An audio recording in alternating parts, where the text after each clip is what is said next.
உத்தரப்பிரதேசத்தில் சிறுவன் ஒருவரின் மோமோ மீது உள்ள ஆசையை பயன்படுத்தி 85 லட்சம் ரூபாய் மதிப்புள்ள தங்க நகையை தெருவோர உணவக வியாபாரி ஒருவர் பறித்துள்ள சம்பவம் அதிர வைத்திருக்கிறது.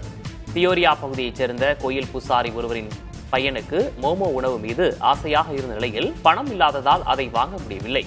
வீட்டில் உள்ள நகையை கொண்டு வந்து கொடுத்தால் மோமோ கொடுக்கிறேன் என கடைக்காரர் ஆசை காட்டியுள்ளார். இதையடுத்து தினமும் ஒவ்வொரு நகையாக கொண்டு வந்து கொடுத்து சிறுவன் மோமோ சாப்பிட்டுள்ளான். பின்னர் இந்த வினோத மோசடி அம்பலமான நிலையில் காவல்துறையினர் வழக்கு பதிந்து விசாரித்து வருகின்றனர். திருப்பரங்குன்றம் தீப விவகாரத்தில் மதுரை மாவட்ட ஆட்சியர் பிரவீன்குமார் நிபந்தனையற்ற மன்னிப்பு கோரினார். அதோடு நீதிமன்ற அவமதிப்பு வழக்கை முடித்து வைக்கவும் கோரிக்கை விடுத்தார். நீதிமன்றத்தில் ஆஜரான ஆட்சியர் திருப்பரங்குன்றத்தில் பேரிகார்டுகளை தூக்கி எறிந்து பிரச்சினை செய்ததால் மக்கள் பாதுகாப்பு கருதி 144 தடை உத்தரவு பிறப்பிக்கப்பட்டதாக தெரிவித்தார். நீதிமன்ற உத்தரவை நிறைவேற்றக்கூடாது என்பது தனது நோக்கமல்ல என கூறிய அவர் நீதிபதி கோரும் பிரமாண பத்திரத்தை தாக்கல் செய்ய தயார் என்று மாவட்ட ஆட்சியர் கூறினார். இதையடுத்து மார்ச் 2ஆம் தேதிக்கு நீதிபதி வழக்கை ஒத்திவைத்தார். உலக சுற்றுலா வரைபடத்தில் கலை மற்றும் பண்பாட்டின் சுற்றுலா தலமாக தமிழ்நாடு இடம்பெற தமிழ் ஃபினாலே நடத்தப்படும் என்று முதல்வர் மு.க.ஸ்டாலின் அறிவித்துள்ளார். மாமல்லபுரத்தில் நடைபெற்ற உலக சுற்றுலா உச்சி மாநாட்டில் பேசிய அவர் சுற்றுலா பயணிகளுக்கு பாதுகாப்பான மாநிலமாக தமிழ்நாடு இருப்பதாக பெருமிதம் தெரிவித்துள்ளார். தமிழ்நாட்டில் சுற்றுலாவை மேம்படுத்த புதிய அறிவிப்புகளையும் அவர் வெளியிட்டுள்ளார். தமிழ்நாட்டை வஞ்சிக்கும் பாஜக அரசுக்கு சாமரம் வீசும் அடிமையாக அண்ணா பெயரை தாங்கிய அதிமுக இருப்பதாக முதல்வர் மு.க.ஸ்டாலின் விமர்சித்துள்ளார். ஹிந்திக்கு இடமில்லை என்று இருமொழி கொள்கையை அண்ணா நிலைநாட்டிய தமிழ்நாட்டில் ஹிந்தியுடன் சமஸ்கிருதத்தையும் திணிக்கும் முயற்சியில் மத்திய பாஜக அரசு தீவிரமாக இருப்பதாக அவர் குறிப்பிட்டுள்ளார். மாநிலத்தில் சுயாட்சி என்ற திராவிட மாடலின் குரல் மற்ற மாநிலங்களிலும் ஒலிப்பதாகவும், ஆனால் மாநில சுயாட்சி என்றாலே அதிமுக பயந்து ஒளிந்து கொள்வதாகவும் முதல்வர் மு.க.ஸ்டாலின் தெரிவித்துள்ளார். கூட்டணி கட்சிகளுடன் தொகுதி பங்கீடு குறித்து பேச்சுவார்த்தை நடத்துவதற்காக 2 நாட்களில் திமுக குழு அமைக்க உள்ளதாக தகவல் வெளியாகியுள்ளது. தமிழ்நாடு தலைக்குனியாது என்ற தலைப்பில் ஏற்கனவே தேர்தல் பரப்புரையை தொடங்கியுள்ள திமுக தேர்தல் அறிக்கை தயாரிப்பில் மும்முரம் காட்டி வருகிறது. அதே சமயம் கூட்டணி கட்சிகளுடன் விரைவில் தொகுதி பங்கீடு பேச்சுவார்த்தையை தொடங்க இருக்கிறது. இதற்காக மூத்த அமைச்சர்கள், மாநில நிர்வாகிகள் அடங்கிய பேச்சுவார்த்தை குழுவை 2 நாட்களில் அமைக்க உள்ளதாக தகவல் வெளியாகியுள்ளது. சேலம் சென்றுள்ள அதிமுக பொதுச் செயலர் எடப்பாடி பழனிசாமியை மாடுபிடி வீரர்கள் நேரில் சந்தித்து நன்றி தெரிவித்தனர். அதிமுக ஆட்சிக்கு வந்தால் ஜல்லிக்கட்டு போட்டியில் உயிரிழக்கும் வீரர்களின் குடும்பத்தினருக்கு 10 லட்சம் ரூபாய் நிதி உதவி வழங்கப்படும் என்று எடப்பாடி பழனிசாமி அறிவித்திருந்தார். இதற்கு நன்றி கூறும் விதமாக சேலம் நெடுஞ்சாலை நகர் இல்லத்தில் எடப்பாடி பழனிசாமியை சந்தித்த மாடுபிடி வீரர்கள் அவருக்கு செங்கோல் வழங்கினர். தாவேக என்பது சலனங்களுக்கு அப்பாற்பட்ட ஆழ்கடல் போன்றது என்றும் சாமானிய மக்களுக்கான அதிகார அரசியலை வென்றெடுக்கும் போர் முரசம் என்றும் அக்கட்சித் தலைவர் விஜய் தெரிவித்துள்ளார். தாவேக கட்சியின் 3ஆம் ஆண்டு தொடக்கத்தை முன்னிட்டு அக்கட்சியின் தலைவர் விஜய் தொண்டர்களுக்கு மடல் ஒன்றை எழுதியுள்ளார். அதில் மக்களின் அமோக ஆதரவுடன் வரவிருக்கும் தேர்தலில் தீர்க்கமாக பணியாற்றி ஆட்சி பீடத்தை கைப்பற்றும் ஜனநாயக இலக்கை உறுதிபட வெல்வோம் என விஜய் சூளுரைத்துள்ளார். சென்னை பனையூரில் நடைபெற்ற தமிழக வெற்றிக் கழகத்தின் 3ஆம் ஆண்டு தொடக்க விழாவில் அக்கட்சியின் தலைவர் விஜய் கலந்து கொண்டு கட்சிக் கொடியை ஏற்றினார். முன்னதாக அவர் பெரியார், காமராஜர், அம்பேத்கர் உள்ளிட்ட தாவேகாவின் கொள்கை தலைவர்களுக்கு மாலை அணிவித்து மரியாதை செலுத்தினார். அதன் தொடர்ச்சியாக பாடகர் வேல்முருகன் பங்கேற்ற இசை நிகழ்ச்சி நடைபெற்றது. அப்போது மேடை ஏறிய தாவேகா தலைவர் விஜய் பாடகர் வேல்முருகனை பாராட்டியதோடு அவரோடு நடனமாடி நிர்வாகிகளையும் தொண்டர்களையும் உற்சாகப்படுத்தினார்.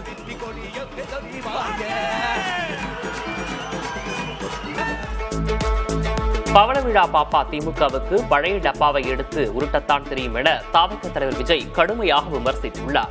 தாவேக 3ஆம் ஆண்டு தொடக்க விழாவில் கலந்து கொண்டு பேசிய அக்கட்சியின் தலைவர் விஜய் திமுகவின் ஊழலையும் அட்ராசிட்டியையும் மக்களிடம் எடுத்துச் சொன்னால் அவர்கள் பழைய டப்பாவையே எடுத்து உருட்டிக் கொண்டிருப்பதாக விமர்சித்தார். மேலும் திருவள்ளுவர் தற்போது இருந்திருந்தால் அநீதி, அராஜகம், தில்லுமுள்ளு இவையெல்லாம் திமுக முதற்றே உலகு என புதிய குரல் எழுதியிருப்பார் எனவும் குறிப்பிட்டார். பாஜக தலைமையில் மற்றும் பலர் கூட்டணியில் இணைந்திருப்பதாக அதிமுகவை பெயர் கூறாமல் தாவேகா தலைவர் விஜய் விமர்சித்துள்ளார். தாவேகா 3ஆம் ஆண்டு தொடக்க விழாவில் பேசிய விஜய் தேர்தலில் 4 முனை போட்டி என்று பலர் கூறுகின்றனர். அதில் தாவேகா மாபெரும் மக்கள் சக்தியோடு களம் இறங்கும் என்று கூறிய அவர், பாஜக தலைமையில்தான் அதிமுக கூட்டணியில் இணைந்திருப்பதாக அக்கட்சியின் பெயரை குறிப்பிடாமல் மறைமுகமாக விமர்சித்தார். எத்தனை என்ஜின் வந்தாலும் டாப் என்ஜின் தாவேக்காதான் என அக்கட்சி தலைவர் விஜய் தெரிவித்துள்ளார். சென்னை பனையூரில் நடைபெற்ற நிகழ்ச்சியில் பேசிய அவர், தேர்தல் கருத்து கணிப்புகளை கடுப்பு கணிப்புகள் என்றும் விமர்சித்துள்ளார். கொள்கையே இல்லாத விஜய் திமுகவை திட்டுவதை மட்டுமே கொள்கையாக வைத்திருப்பதாக திமுக செய்தி தொடர்பு குழு தலைவர் TKS இளங்கோவன் தெரிவித்துள்ளார். திமுக மீதான விஜயின் விமர்சனத்திற்கு பதிலடி கொடுத்துள்ள அவர், விஜய் தன்னுடன் எம்ஜிஆரை ஒப்பிடுவது மிகையானது என்று குறிப்பிட்டுள்ளார். மேலும் திமுகவினர் அராஜகம் செய்வதில்லை என்றும், கரூர் துயரத்தின் போது தாவேகாவினர்தான் அநீதியில் ஈடுபட்டதாகவும் விமர்சித்துள்ளார். சிபிஐ விசாரணைக்கு பிறகு பாஜகவை விஜய் விமர்சிக்காதது ஏன் என அதிமுக முன்னாள் அமைச்சர் திண்டுக்கல் சீனிவாசன் கேள்வி எழுப்பியுள்ளார். தேசிய ஜனநாயக கூட்டணிக்கு பாஜக தான் தலைமை என்ற வகையில் விஜய் பேசியிருந்த நிலையில் அதற்கு பதிலளித்த திண்டுக்கல் சீனிவாசன், தேசிய ஜனநாயக கூட்டணிக்கு அதிமுக தான் தலைமை என திட்டவட்டமாக தெரிவித்துள்ளார். தொடர்ந்து பேசிய அவர், திமுக அதிமுகவை ஊழல் கட்சிகள் என கூறும் விஜய் பாஜகவை விமர்சிக்காதது ஏன் என்று கேள்வி எழுப்பியுள்ளார். தாவேகா தலைவர் விஜய் நடனமாடிக்கொண்டே இருக்க வேண்டியதுதான் என்று பாஜக மாநில தலைவர் நயினார் நாகேந்திரன் விமர்சித்துள்ளார்.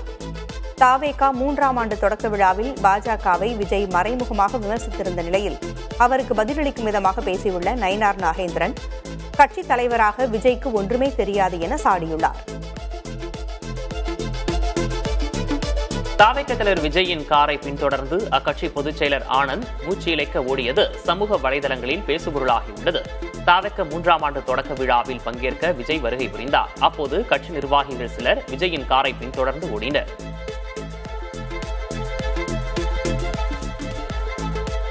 தமிழ் மொழிக்கு எதிராக மற்றவர்கள் ஒரு மொழியை திணித்தால் அதை என்றுமே ஏற்க முடியாது என்று சென்னை உயர்நீதிமன்ற நீதிபதி ஆனந்த் வெங்கடேஷ் தெரிவித்துள்ளார்.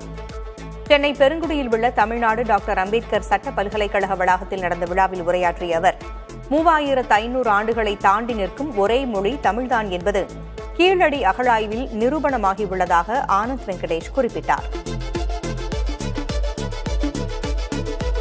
அண்ணா நினைவு தினத்தையொட்டி சென்னையில் செவ்வாய்க்கிழமையன்று அமைதி பேரணி நடைபெறவுள்ளதாக முதல்வர் ஸ்டாலின் அறிவித்துள்ளார். என்றென்றும் நெஞ்சில் நிறைந்திருக்கும் அண்ணாவின் நினைவு நாளில் தமிழ்நாடெங்கும் அவரது படத்திற்கு மரியாதை செலுத்த வேண்டும் என்றும், சென்னையில் அண்ணா நினைவிடம் நோக்கி நடைபெறவுள்ள அமைதி பேரணியில் தான் பங்கேற்க இருப்பதாகவும் முதல்வர் ஸ்டாலின் தெரிவித்துள்ளார். பாமகவின் மாம்பழ சின்னம் மற்றும் கட்சி உரிமை தொடர்பாக தொடரப்பட்ட வழக்கில் தேர்தல் ஆணையம் 3 வாரங்களுக்குள் விளக்கமளிக்க வேண்டும் என சென்னை உயர்நீதிமன்றம் உத்தரவு பிறப்பித்துள்ளது. தலைமை நீதிபதி MM ஸ்ரீவஸ்தவா, நீதிபதி G அருள்முருகன் ஆகியோர் அடங்கிய அமர்வு இவ்வழக்கை விசாரித்தது. ராமதாஸின் மனுவில் உள்ள குற்றச்சாட்டுகள் குறித்து 3 வாரங்களுக்குள் விரிவான பதில் மனுவை தாக்கல் செய்ய தேர்தல் ஆணையத்திற்கு நீதிபதிகள் ஆணையிட்டனர். இந்த வழக்கில் தங்களையும் ஒரு தரப்பாக இணைக்க வேண்டும் என்ற அன்புமணி தரப்பு கோரிக்கையை நீதிபதிகள் ஏற்க மறுத்துவிட்டனர். 10.5% இடஒதுக்கீட்டை வழங்காமல் இன்னும் எத்தனை உயிர்களை அரசு இழக்கப் போகிறது என்று பாமக நிறுவனர் ராமதாஸ் கேள்வி எழுப்பியுள்ளார்.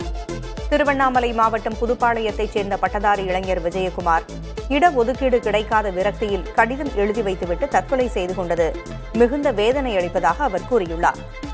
உச்சநீதிமன்றம் வழிகாட்டியும் 5 ஆண்டுகளாக அரசு மெத்தனம் காட்டுவதாகவும், உண்மையை மறைக்க தற்கொலையை திசை திருப்ப முயற்சி நடப்பதாகவும் அவர் குற்றஞ்சாட்டியுள்ளார். பாமக தனித்து போட்டியிடப் போவதில்லை என்றும், நிறுவனர் ராமதாஸ் தலைமையில் வலுவான கூட்டணி அமைத்தே களம் காணும் என்றும் அக்கட்சியின் கௌரவ தலைவர் GK மணி தெரிவித்துள்ளார். திண்டிவனத்தில் செய்தியாளர்களிடம் பேசிய அவர், 2026-27 மத்திய நிதிநிலை அறிக்கையில் தமிழக மக்கள் எதிர்பார்த்த சிறப்பு திட்டங்கள் பெரிய அளவில் இடம்பெறவில்லை என அதிருப்தி தெரிவித்தார்.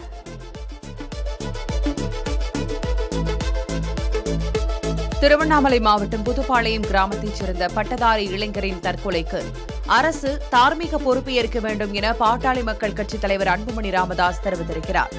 அன்புமணி ராமதாஸ் வெளியிட்டுள்ள அறிக்கையில், உச்சநீதிமன்றம் அனுமதி அளித்தும் 1400 நாட்களுக்கு மேலாகியும் இடஒதுக்கீடு வழங்காமல் திமுக அரசு காலந்தாழ்த்தி வருவதாக சாடினார். கூட்டணி குறித்து இன்னும் 2 நாட்களில் திமுகவுடன் பேசவிருப்பதாக காங்கிரஸ் மேலிட பொறுப்பாளர் கிரீஷ் சோடங்கர் தெரிவித்துள்ளார். சென்னை தேனாம்பேட்டையில் உள்ள காமராஜர் அரங்கத்தில் தமிழக காங்கிரஸ் தலைவர் செல்வ பெருந்தகை தலைமையில் அக்கட்சியின் ஆலோசனைக் கூட்டம் நடைபெற்றது. அதன்பின் செய்தியாளர்களை சந்தித்த கிரீஷ் சோடங்கர் கூட்டணி குறித்து திமுக எம்பி கனிமொழியிடம் பேசியிருப்பதாகவும் விரைவில் அதிகாரப்பூர்வமாக அறிவிப்போம் என்றும் தெரிவித்தார். திமுக கூட்டணியில் இரட்டை இலக்க தொகுதிகளை கேட்பது குறித்து தற்போது கூற முடியாது என மதிமுக பொதுச் செயலர் வைகோ தெரிவித்துள்ளார். கோவையில் செய்தியாளர்களிடம் பேசிய அவர் மு.க.ஸ்டாலினை மீண்டும் முதல்வராக பொறுப்பேற்பார் என நம்பிக்கை தெரிவித்துள்ளார்.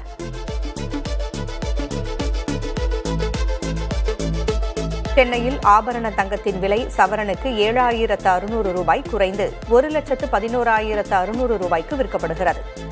1 கிராம் தங்கம் 950 ரூபாய் விலை குறைந்து 13,950 ரூபாய்க்கு விற்கப்படுகிறது. இதேபோல் 1 கிலோ வெள்ளி 20,000 ரூபாய் விலை குறைந்து 3 லட்சம் ரூபாய்க்கும் 1 கிராம் வெள்ளி 20 ரூபாய் விலை குறைந்து 300 ரூபாய்க்கும் விற்கப்படுகிறது. கடந்த 3 நாட்களில் மட்டும் தங்கத்தின் விலை சவரனுக்கு சுமார் 23,000 ரூபாய் வரை குறைந்துள்ளது. வெள்ளி விலையும் 2 நாட்களில் கிராமிற்கு 100 ரூபாய்க்கு மேல் குறைந்துள்ளது. மேற்கு தொடர்ச்சி மலை மாவட்டங்களில் ஓரிரு இடங்களில் மழை பெய்யக்கூடும் என சென்னை வானிலை ஆய்வு மையம் தெரிவித்துள்ளது. இதர பகுதிகளில் வறண்ட வானிலை நிலவக்கூடும் என்றும் கிருஷ்ணகிரி, திருப்பத்தூர், வேலூர், ராணிப்பேட்டை, நீலகிரி மற்றும் திண்டுக்கல் மாவட்டங்களில் அதிகாலை வேளையில் மிதமான பனிமூட்டம் காணப்படும் எனவும் கணித்துள்ளது. சென்னையை பொறுத்தவரை வானம் ஓரளவு மேகமூட்டத்துடன் காணப்படும் என்றும் குறைந்தபட்ச வெப்பநிலை 23 முதல் 24 டிகிரி செல்சியஸை ஒட்டி இருக்கக்கூடும் எனவும் குறிப்பிட்டுள்ளது. தென் தமிழக கடலோர பகுதிகள், மன்னார் வளைகுடா மற்றும் குமரிக்கடல் பகுதிகளில் வரும் 6ஆம் தேதி வரை சூறாவளி காற்று வீசக்கூடும் என்று வானிலை ஆய்வு மையம் தெரிவித்துள்ளது. மணிக்கு 35 முதல் 45 கிலோமீட்டர் வேகத்திலும் இடையிடையே 55 கிலோமீட்டர் வேகத்திலும் சூறாவளி காற்று வீசக்கூடும் என்றும் கணித்துள்ளது. இதனால் மீனவர்கள் இப்பகுதிகளுக்கு மீன்பிடிக்க செல்ல வேண்டாம் என்றும் அறிவுறுத்தியுள்ளது. இந்தியாவின் வளர்ச்சி மீது உலகின் பெரும் பணக்காரரான எலான் மஸ்கே நம்பிக்கை கொண்டுள்ளதாகவும் ஆனால் எதிர்க்கட்சிகள் நம்புவதில்லை என்றும் நிதியமைச்சர் நிர்மலா சீதாராமன் கூறியுள்ளார். பட்ஜெட் குறித்த கருத்தரங்கு ஒன்றில் பேசிய அவர் உலக பொருளாதார வளர்ச்சியை முன்னெடுத்துச் செல்லும் நாடுகளாக சீனாவும் இந்தியாவும் உள்ளதாகவும் ஆற்றல் மையங்கள் இடம் மாறுவதாகவும் எலான் மஸ்க் எக்ஸ் தளத்தில் பதிவிட்டிருப்பதாக கூறினார்.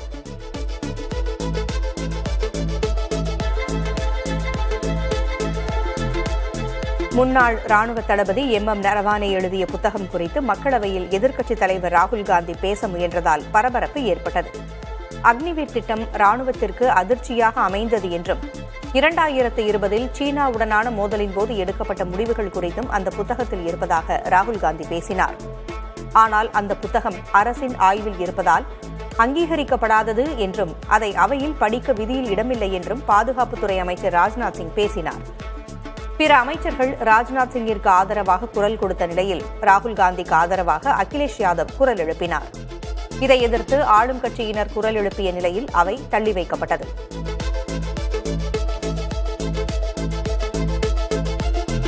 ராகுல் காந்தி நாட்டு மக்களிடம் மன்னிப்பு கோர வேண்டும் என நாடாளுமன்ற விவகாரத்துறை அமைச்சர் கிரண் ரிஜிஜு கூறியுள்ளார். ராகுல் காந்தி தன்னை நாடாளுமன்றத்திற்கு மேலானவராக கருதி கொண்டிருப்பதாகவும் அமைச்சர் விமர்சித்துள்ளார். வெளியிடப்படாத மற்றும் அங்கீகரிக்கப்படாத ஒரு புத்தகத்தின் உள்ளடக்கம் குறித்து ராகுல் காந்தி பேசியது விதிமீறல் என கிரண் ரிஜிஜு கூறினார். ராணுவத்தை சிறுமைப்படுத்தும் வகையிலும் ராகுல் காந்தியின் பேச்சு இருந்ததாக அமைச்சர் குற்றம் சாட்டினார்.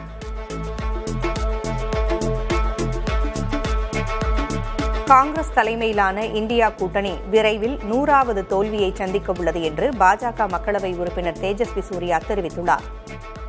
நாடாளுமன்றத்தில் உரையாற்றிய தேஜஸ்வி சூர்யா இந்தியா கூட்டணி இதுவரை 95 தோல்விகளை சந்தித்துள்ளது என்றும் சில மாதங்களில் நடைபெறவுள்ள தமிழ்நாடு உள்ளிட்ட 5 மாநில தேர்தல்களுடன் சேர்த்து தோல்வி எண்ணிக்கை 100ஆக உயரும் என்றும் கூறினார்.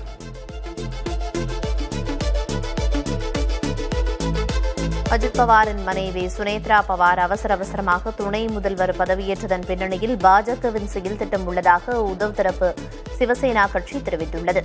அக்கட்சியின் அதிகாரப்பூர்வ இதழான சாம்னாவில் இதுகுறித்து வெளியாகியுள்ள கட்டுரையில் தேசியவாத காங்கிரஸில் உள்ள சுனில் தாக்கரேவும் பிரபுல் பட்டேலும் சரத்பவார் பிரிவோடு இணைவதை விரும்பவில்லை என்றும் கூறப்பட்டுள்ளது. இவ்விருவரும் துணை முதல்வர் பதவியை விரும்பிய நிலையில் சுனேத்ராவை அப்பதவியில் பாஜக அமர்த்தியதாகவும் அக்கட்டுரை கூறியுள்ளது. வெளிநாடுகளிலிருந்து வான் மற்றும் கடல் வழியாக கொண்டுவரப்படும் பொருட்களுக்கான வரி விலக்கு வரம்பை மத்திய அரசு அதிகரித்துள்ளது. புதிய விதிகளின்படி இந்திய வம்சாவளியைச் சேர்ந்தவர்கள் வெளிநாட்டிலிருந்து தங்களுடன் கொண்டுவரும் 75,000 ரூபாய் வரை மதிப்புள்ள பொருட்களுக்கு எந்த வரியும் விதிக்கப்படாது. மேலும் ஓராண்டுக்கு மேல் வெளிநாட்டில் வசித்த பெண்கள் 40 கிராம் வரையிலும், ஆண்கள் 20 கிராம் வரையிலும் தங்க நகைகளை வரியின்றி கொண்டு வரலாம்.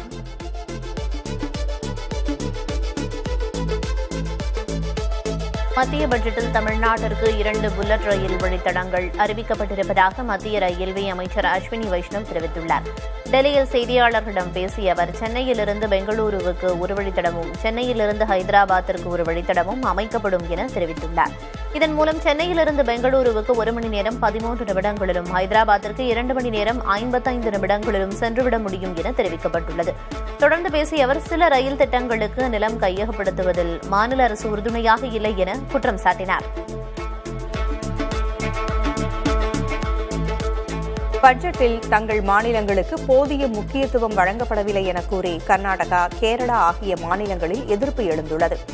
கர்நாடகாவிற்கு அநீதி இழைக்கப்பட்டிருப்பதாகவும், தேர்தல் நடைபெறவுள்ள மாநிலங்களுக்கு மட்டும் திட்டங்கள் அறிவிக்கப்பட்டிருப்பதாகவும் கர்நாடக துணை முதல்வர் DK சிவக்குமார் கூறியுள்ளார்.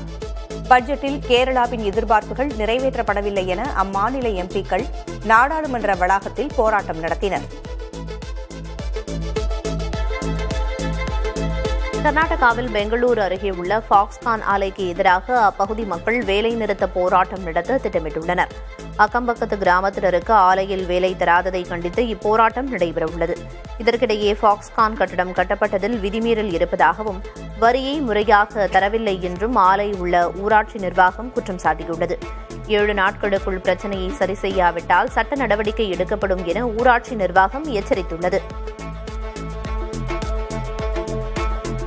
இமாச்சல பிரதேசத்தின் பல்வேறு பகுதிகளில் பலத்த காற்றுடன் கூடிய பனிப்பொழிவும் மழையும் பதிவாகியுள்ளது. சிம்லா, குலு மற்றும் லாஹுல் ஸ்பிதி மாவட்டங்களில் சுமார் 5 சென்டிமீட்டர் வரை பனி பெய்திருக்கும் நிலையில் மணாலியில் அதிகபட்சமாக 10 மில்லிமீட்டர் மழை பதிவாகியுள்ளது. மாநிலத்தின் குறைந்தபட்ச வெப்பநிலையாக -3.6 டிகிரி செல்சியஸ் பதிவாகியுள்ளது.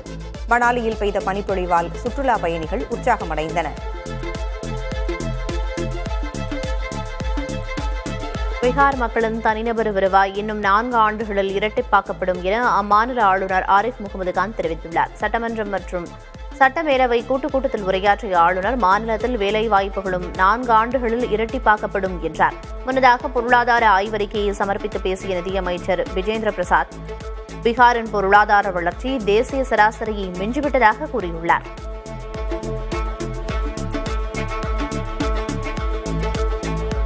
ஊழல் வழக்கில் வங்கதேச முன்னாள் பிரதமர் ஷேக் ஹசீனாவிற்கு அந்நாட்டு நீதிமன்றம் 10 ஆண்டு சிறை தண்டனை விதித்துள்ளது. அரசு நில ஒதுக்கீட்டில் முறைகேடு செய்ததாக தொடுக்கப்பட்ட 2 வெவ்வேறு வழக்குகளில் தலா 5 ஆண்டுகள் என்று மொத்தம் 10 ஆண்டுகள் சிறை தண்டனை விதிக்கப்பட்டுள்ளது. இதற்கு முன்பு வேறு ஒரு வழக்கில் ஹசீனாவிற்கு 26 ஆண்டுகள் சிறை தண்டனையும், மற்றொரு வழக்கில் மரண தண்டனையும் விதிக்கப்பட்டுள்ளது குறிப்பிடத்தக்கது.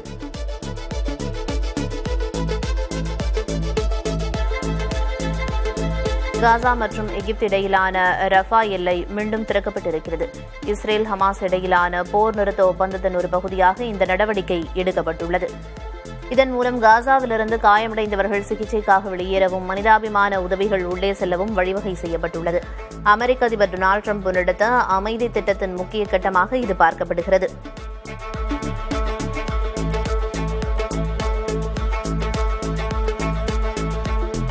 அமெரிக்காவுடன் பேச்சுவார்த்தை நடத்துவதற்கான பூர்வாங்க ஏற்பாடுகள் நடந்து வருவதாக ஈரான் கூறியுள்ளது.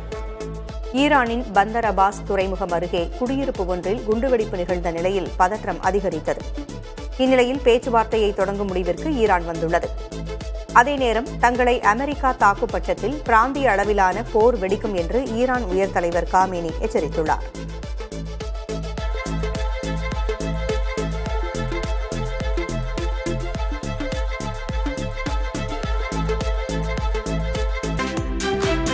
திராவிட இயக்க முதல்வர்களிலேயே தலைசிறந்த முதல்வர் எடப்பாடி பழனிசாமி தான் என்று இந்து மக்கள் கட்சித் தலைவர் அர்ஜுன் சம்பத் கூறியுள்ளார். திருவள்ளூர் மாவட்டம் சிறுவாபுரி முருகன் கோயிலில் தைப்பூசத்தை முன்னிட்டு வழிபாடு செய்த அவர் பின்னர் செய்தியாளர்களை சந்தித்தார். அப்போது அண்ணாதுரை, கருணாநிதி, எம்ஜிஆர், ஜெயலலிதா ஆகியோரை விட 4.5 ஆண்டுகளில் தலைசிறந்த ஆட்சியை கொடுத்தவர் எடப்பாடி பழனிசாமி என்று கூறினார். திமுக ஆட்சிக்கு எதிரான அலை வீச தொடங்கிவிட்டது என்றும் 2026இல் எடப்பாடி பழனிசாமி ஆட்சி அமைப்பார் என்றும் தெரிவித்தார். தமிழக வெற்றிக் கழகத்தின் தலைவர் விஜய் வரும் பிப்ரவரி 2ஆம் வாரத்தில் வேலூர் மாவட்டத்தில் மக்களை சந்திக்க திட்டமிட்டுள்ளதாக தகவல்கள் வெளியாகியுள்ளன.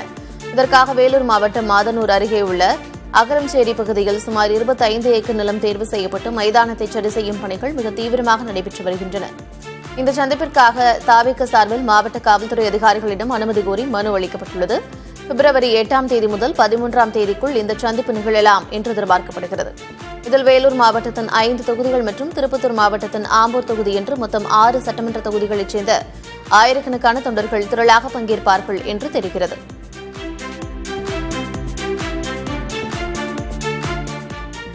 முதலமைச்சர் மு க ஸ்டாலின் உண்மையாக செய்தியாளர் சந்திப்பு நடத்தினால் அடுத்த நாளே தாவேக தலைவர் விஜய் செய்தியாளர்களை சந்திப்பார் என்று தாவேக கொள்கை பரப்பு செயலர் அருண்ராஜ் தெரிவித்துள்ளார்.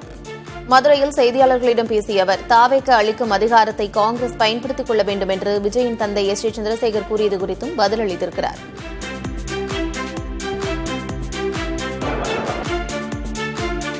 கரூர் துயரம் தொடர்பாக விஜயை அதிமுக பொதுச் செயலர் விமர்சித்திருந்த நிலையில் அரசியலுக்காக எடப்பாடி பழனிசாமி மாற்றி பேசுவதாக தாவேக கொள்கை பரப்பு பொதுச் செயலர் அருண்ராஜ் கூறியுள்ளார். தேர்தலில் விஜய் பெரிய தாக்கத்தை ஏற்படுத்த மாட்டார் என்ற பியூஷ் கோயலின் கருத்துக்கும் அவர் எதிர்வினையாற்றியுள்ளார்.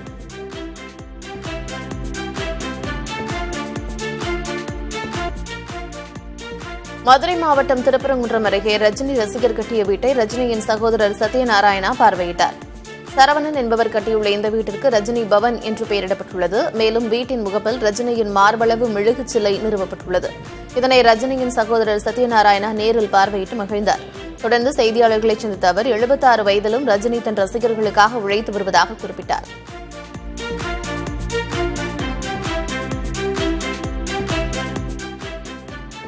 கன்னியாகுமரி மாவட்டம் சுவாமித்தோப்பு ஐயா வைகுண்டசாமி தலைமை பதவியில் இஸ்ரோ தலைவர் நாராயணன் சாமி தரிசனம் செய்தார். அவருக்கு ஐயா வைகுண்டசாமி தலைமைப்பதி நிர்வாகிகள் வரவேற்பு அளித்தனர். இதனைத் தொடர்ந்து ஐயா வழி முறைப்படி தலைப்பாகை அணிந்து இஸ்ரோ தலைவர் நாராயணன் வழிபாடு நடத்தினார்.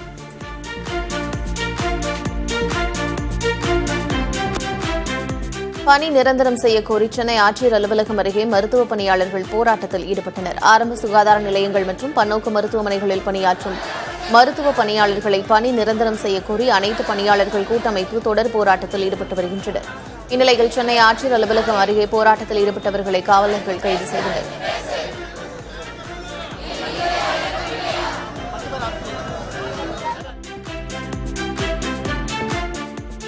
கும்பகோணம் அரசினர் கலைக்கல்லூரி விளையாட்டுத் திடலில் தமிழ்நாடு விளையாட்டு ஆணையம் புதிய விளையாட்டு அரங்கம் கட்ட திட்டமிட்டுள்ளதை கண்டித்து மாணவர்கள் போராட்டம் நடத்தினர். கல்லூரியின் 6 ஏக்கர் விளையாட்டுத் திடலில் இந்த அரங்கம் அமைக்கப்பட்டால் எதிர்காலத்தில் அந்த இடம் விளையாட்டு ஆணையத்தின் வசம் சென்றுவிடும் என்று அவர்கள் அச்சம் தெரிவித்தனர். புதிய விளையாட்டு அரங்கம் கட்டும் திட்டத்தை வேறு இடத்திற்கு மாற்றக் கோரி முழக்கமிட்டனர்.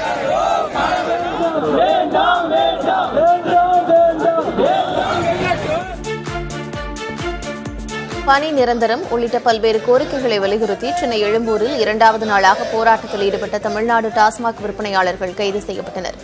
23 ஆண்டுகளாக பணிபுரியும் தங்களை பணி நிரந்தரம் செய்ய வேண்டும் என்று அவர்கள் முழங்கினர். காலி மதுபாட்டில்களை சேகரிக்கும் பணிக்கு தனி முகமை அமைக்க வேண்டும் எனவும் பணியிடங்களில் கழிவறை வசதி ஏற்படுத்தி தர வேண்டும் எனவும் வலியுறுத்தினர். கைது நடவடிக்கைக்கு எதிர்ப்பு தெரிவித்து சாலையில் அமர்ந்து மறியலில் ஈடுபட்டவர்கள் குண்டுக்கட்டாக கைது செய்யப்பட்டனர்.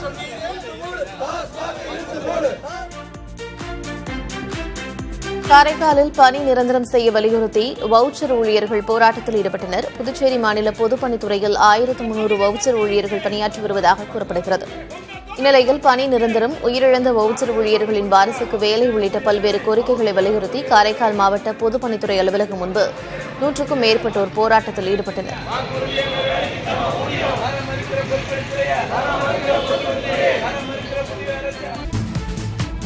பொதுத்துறை வங்கிகளில் அந்நிய முதலீட்டு வரம்பை 49 விழுக்காடாக உயர்த்த மத்திய அரசு பரிசீலித்து வருகிறது. தற்போது பொதுத்துறை வங்கிகளில் 20 விழுக்காடு வரை அந்நிய முதலீடுகள் மேற்கொள்ள அனுமதி உள்ளது எனவும் இதை 49 விழுக்காடாக உயர்த்த அனுமதிப்பது குறித்து அமைச்சரகங்கள் இடையே ஆலோசனை நடைபெற்று வருவதாகவும் நிதி சேவைகள் துறை செயலாளர் எம் நாகராஜு தெரிவித்துள்ளார்.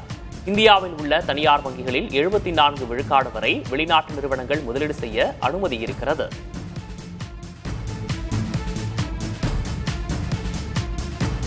பட்ஜெட்டில் தங்கள் மாநிலங்களுக்கு போதிய முக்கியத்துவம் வழங்கப்படவில்லை என கூறி கர்நாடகா, கேரளா ஆகிய மாநிலங்களில் எதிர்ப்பு எழுந்துள்ளது. கர்நாடகாவிற்கு அநீதி இழைக்கப்பட்டுள்ளதாகவும் தேர்தல் நடைபெறவுள்ள மாநிலங்களுக்கு மட்டும் திட்டங்கள் அறிவிக்கப்பட்டுள்ளதாகவும் கர்நாடகா துணை முதல்வர் டி.கே. சிவக்குமார் கூறியுள்ளார். பட்ஜெட்டில் கேரளாவின் எதிர்பார்ப்புகள் நிறைவேற்றப்படவில்லை என அம்மாநில எம்பிக்கள் நாடாளுமன்ற வளாகத்தில் போராட்டம் நடத்தினர். இதுகுறித்து மத்திய அரசை முதல்வர் பினராயி விஜயன், காங்கிரஸ் எம்பி சசி தரூர் ஆகியோர் விமர்சித்துள்ளனர். அதே நேரம் ஆந்திராவில் எதிர்க்கட்சியாக உள்ள ஒய்எஸ்ஆர் காங்கிரஸ் கட்சி பட்ஜெட்டை வரவேற்றுள்ளது.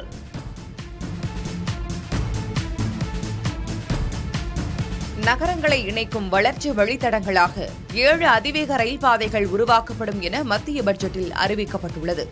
இந்த அதிவேக ரயில் பாதைகள் சென்னை பெங்களூரு, சென்னை ஹைதராபாத், மும்பை புனே, புனே ஹைதராபாத், ஹைதராபாத் பெங்களூரு, டெல்லி வாரணாசி, வாரணாசி சிலிகுரி ஆகிய நகரங்களுக்கு இடையே அமையவுள்ளன. சென்னை பெங்களூரு அதிவேக ரயில் பாதை மூலம் இரு நகரங்களுக்கு இடையேயான பயண நேரம் 1 மணி நேரம் 13 நிமிடங்களாக குறையும் என மதிப்பிடப்பட்டுள்ளது. அதேபோல் பெங்களூரு ஹைதராபாத் இடையேயான பயண நேரம் 2 மணி நேரமாகவும், சென்னை ஹைதராபாத் இடையேயான பயண நேரம் 2 மணி நேரம் 55 நிமிடங்களாகவும் குறையும் என மதிப்பிடப்படுகிறது.